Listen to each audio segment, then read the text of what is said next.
안녕하세요. 아사나 지도법 시간입니다. 이번 영상에서는 빠스치모 타나사나입니다. 대표적인 시팅에서의 정굴 자세입니다. 자, 그러면 바른 정렬과 바르지 않는 정렬 먼저 알아볼 텐데요. 빠스치모 타나사나는 A, B, C, D 네 가지 동작으로 보통 이루어져 있는데 저희는 그 A 동작만 기본적으로 좀 살펴보도록 할게요. A, B, C, D의 차이는 난이도의 차이라고 볼 수 있고요. A부터 D까지 가는 동안 점점 상체를 많이 굽혔을 때 깊게 빠스치모 타나사나를 하는 방법을 나열한 거고요. 내 유연성의 정도에 따라서 너무 몸에 무리가 되지 않도록 A, B, C, D 중 몸에 맞는 아사나를 선택해서 수련하시면 될 것 같습니다. 자, 그러면 A 동작 바른 정렬 먼저 알아볼게요. 네, 상체를 반듯하게 세운 상태에서 내쉬는 호흡에 상체 숙여 내려가면서 엄지발가락 고리를 잡는 게 A고요. 이 상태에서 바른 정렬은 상체가 귀, 어깨 측면, 그리고 골반 측면까지가 일직선상에 있는지, 척추뼈가 명치를 밀거나 등이 말려 있거나 왜곡되어 있지 않는지를 보시는 거고요. 하체 같은 경우에는 골반, 무릎 측면, 그리고 복사뼈까지 또 일직선상 안에 있는지를 확인을 하시면 됩니다. 자, 그러면 바르지 않는 정렬 함께 알아볼 텐데요. 주로 나타나는 양상입니다. 네, 등이 이렇게 말리고요. 상체를 너무 많이 내려가려고 하다 보니까 이마를 마치 허벅지나 무릎에 붙여야 된다고 생각해서 등이 말리면서 과도하게 머리를 숙인 상태고요. 거기서 또 이 발가락을 잡고 있는 손을 꽉 움켜쥐다 보니까 당기는 힘을 쓰게 되면서 어깨도 과도하게 긴장하고 있습니다. 또 여기서 하체 후면이 충분히 이완되지 않은 경우에는 발등을 멀리 보내면서 이 발등을 당기지 못하는 상태가 되는 거죠. 자, 이렇게 바르지 않는 정렬이 나타나는 이유는요. 전굴에서 등허리가 말리는 양상을 보이는 경우와 동일하죠. 하체 후면에 있는 근육들이 충분히 이완되어 있지 않은 경우, 그리고 우리가 단다사나 자세에서도 알아봤지만 발바닥에 있는 근막까지 과도하게 타이트한 경우죠. 자, 그런 경우에는 발끝을 멀리 보낼 수밖에 없고 등이 과도하게 말릴 수밖에 없었죠. 전굴 동작에서 바르지 않는 정렬이 나타나는 이유로 우리가 하체 후면의 근육들이 타이트해서 라고 이야기를 했었죠.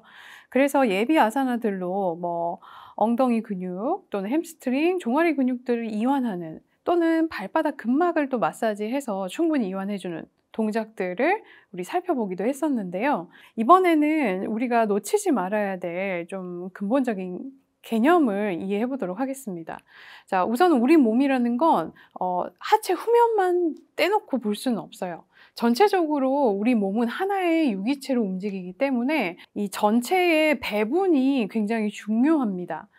예를 들면 신체 후면이 있죠. 하체를 포함한 신체 후면이라고 하면 예를 들어서 여기 정수리부터 골반까지 상체 후면이 있고요.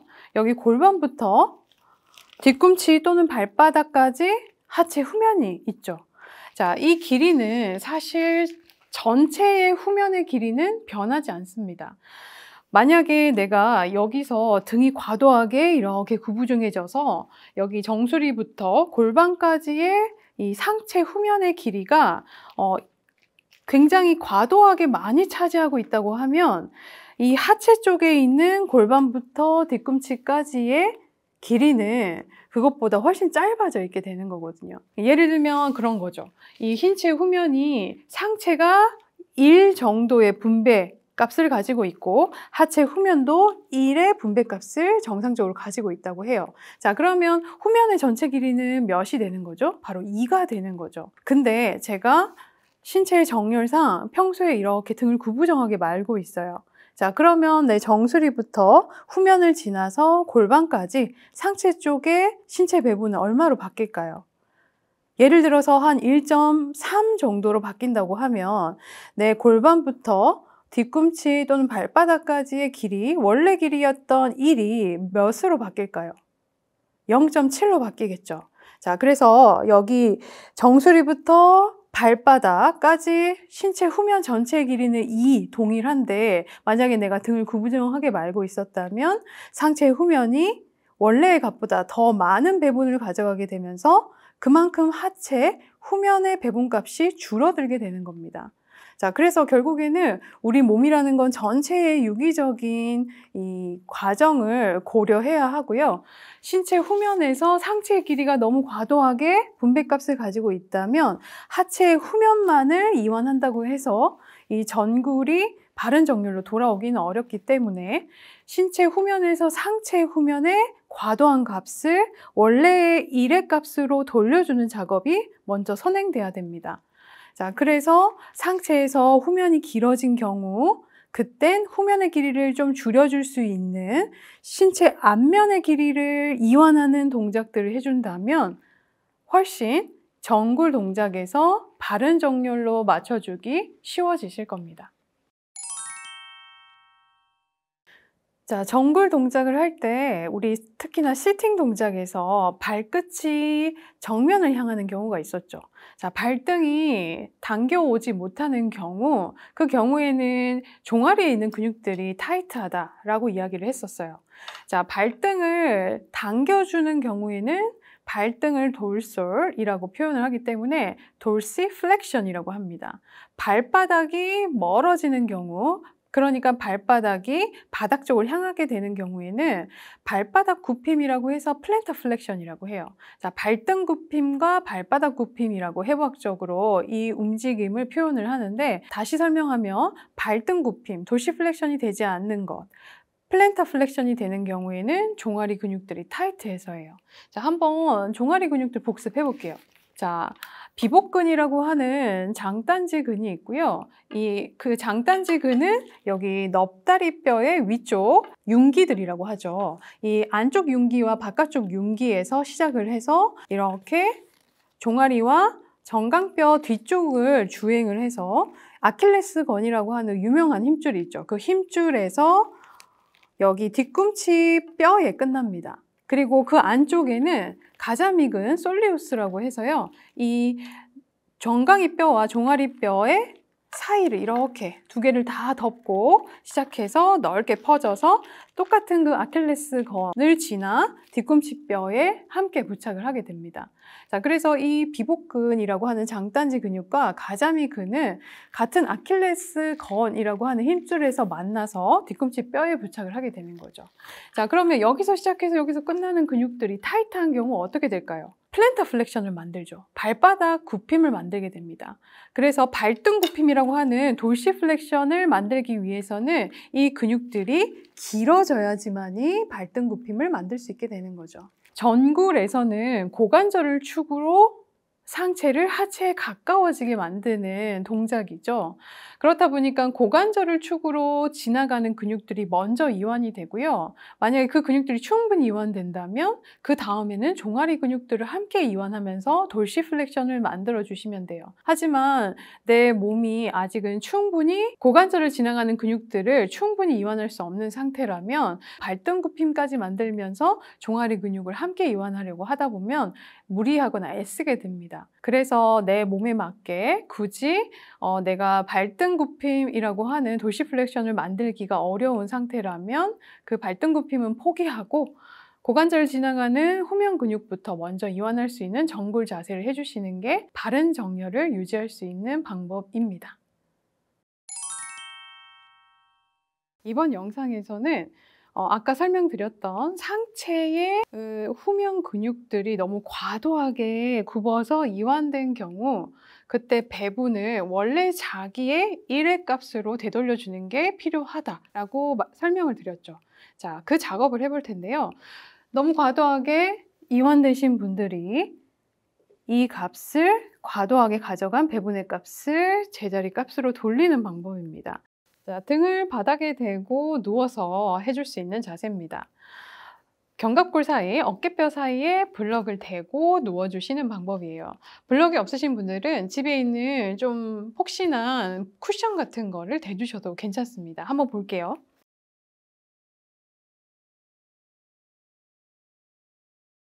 자신의 이 양쪽 어깨뼈가 인지가 되실 텐데 그 사이에 블럭이든 쿠션이든 끼워서 이렇게 누워 주시는 건데요. 처음에는 양팔을 팔꿈치를 살짝 구부린 상태에서 팔이 어깨보다 너무 위쪽으로 올라가지 않도록, 팔꿈치가 너무 어깨보다 위쪽으로 올라가지 않도록 수평 방향에 나란히 두시는 거예요. 자, 지금 보면 자연스럽게 상체의 무게가 이 중력 방향으로 떨어지면서 가슴 앞쪽이 넓게 펴지면서 이완되고 있죠.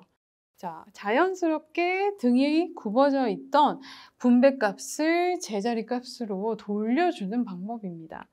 자, 수평 방향에 있던 팔꿈치를 조금씩 위로 올려주시다 보면 가슴 앞쪽이 수평 방향에서 이완되다가 이제는 수직 방향으로 조금씩 이완되는 결의 방향이 바뀌게 됩니다. 자, 그러면 큰 가슴근에서 작은 가슴근까지 골고루 가슴을 이완할 수 있게 되는 거죠.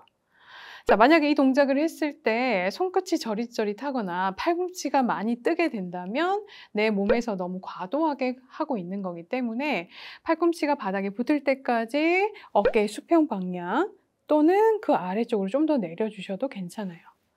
점진적으로 충분한 자극을 느끼면서 내 몸에 맞게 가동 범위를 넓혀 가시면 됩니다.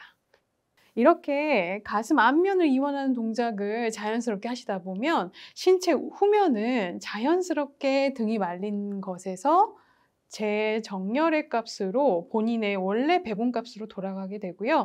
이렇게만 하셔도 사실 하체 후면이 따로 이완 예비 아선을 하지 않았는데도 충분히 자기의 배분값을 찾아가면서 처음보다 정굴 자세가 훨씬 바른 정렬로 큰 가동 범위를 가지고 완성도가 높아지는 걸 확인하실 수 있을 거예요. 파스치모타나사나에서 내 몸에 맞는 정렬 찾아보는 쉬운 파스치모타나사나 함께 배워보실 텐데요. 만약에 하체 후면이 너무 타이트하신 경우 등허리가 말리죠. 자, 이런 경우에는 무릎을 가볍게 구부린 상태에서 발등은 길게 내려놓으시고 플랜타 플렉션을 만들었죠. 자, 그 상태에서 먼저 배와 허벅지가 가까워질 수 있게 이 배와 허벅지 사이에 공간이 생기지 않도록 접어주실 거예요. 자, 배와 허벅지가 붙는 게 핵심인데요. 그래야지 고관절을 축으로 상체를 구부리게 되는 겁니다. 그래야지 허리가 말리지 않고 반듯하게 펴지게 되는 거고요. 자, 그 상태에서 조금씩 가능하다면 무릎을 펴주면서 가동 범위를 좀 더 넓혀 가시면 되고요. 무릎을 구부리는 게 힘드신 분들 같은 경우에는 블럭이나 쿠션을 엉덩이 밑에 대주시는 것도 방법입니다.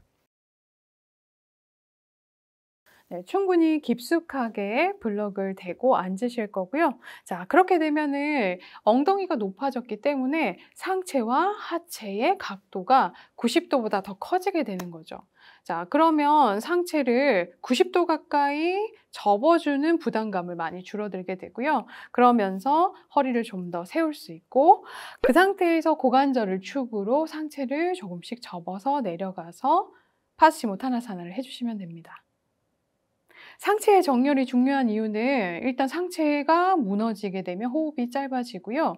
등허리가 말리면서 근골격계 질환이라든지 또는 복부에 압박을 받으면서 장기 기능들이 저하되는 부작용이 발생할 수가 있습니다.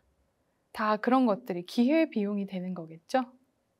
자, 다음 이지 포즈 같이 한번 해볼 건데요. 자, 스트랩을 쓰는 방법입니다.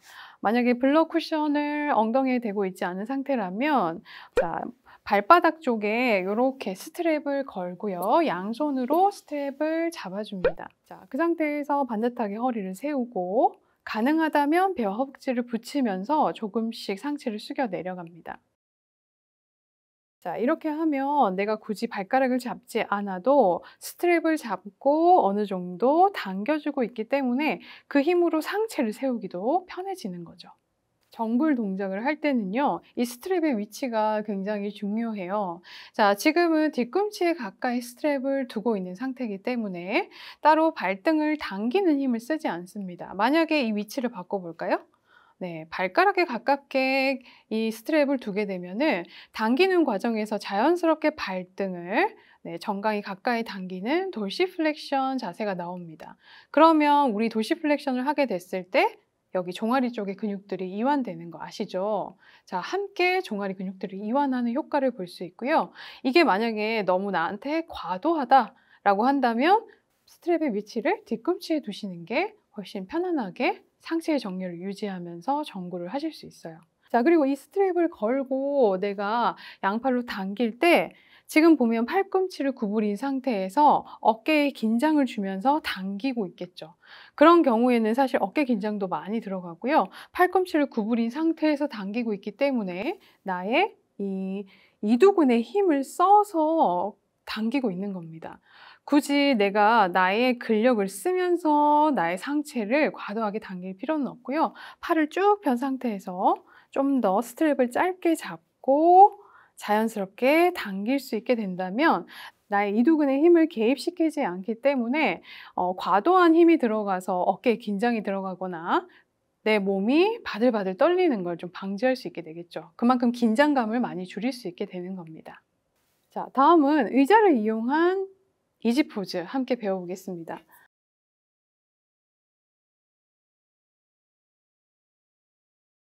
의자의 위치를 내가 팔을 쭉 폈을 때 손이 편안하게 놓아질 수 있는 위치에 두시고요. 자, 그 상태에서 상체의 정렬을 유지하면서 양팔을 쭉 밀어낸다는 느낌으로 조금씩 가까워지시면 됩니다. 자, 상체의 무게를 의자에 기대고 있기 때문에 좀 더 편안하게 전구를 이행할 수 있게 됩니다. 등이 말리지 않고 전구를 할 수 있는 좋은 방법이기도 합니다.